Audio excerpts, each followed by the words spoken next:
ngalabyeko abantu abavuma omwana wa mukwano gwange Zubeda, omwana omuto oyo kyemukola kikyamu si kituufu. Abaana abato tebabavuma. Naye era ekyokubiri, ba YouTuber nammwe mulina okwekeberamu. It's too much.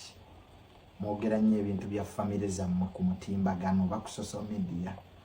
Nosanga YouTuber ng'ayogera ku mukyala we, ayogera ku baana be, ebintu ebitali bituufu oba ebitali birungi. Let us learn to keep some things private. Naddala family. Buli watawa family eyo kitiibwa. Naddala abaana ne mukyala wo nojja n'oba discussinga ku mutimbagano.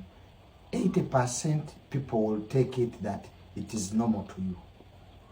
Ekyokubiri, ba YouTuber era ekizibu kye muyina mukyaza abantu ne bavuma abaana b'abalala ne famire z'abalala. Mu nsi kyosiga kyokungula. Bw'osiga obukyayi ofuna bukyayi. Bw'osiga okwagala ofusiga kwagala. Ofuna kwagala. So, ekyokuvuma omwana wa Zubeda kibi, naye nammwe ba YouTuber mwekyekindemu. Mukyaza abantu ne baweebuula abafamire z'abalala, bavuma abaana b'abalala, kati ate mmwe abammwe mulowooza ba kitalo. So it is two-way. And then the other thing, lekerawo okweweebuula, okwogera ku famire zammwe. Nosanga YouTuber zatubulidde mukyala we yalidde, saatwalidde empuuta ewaka, ne bamala bagabadde ate tuli bagagga.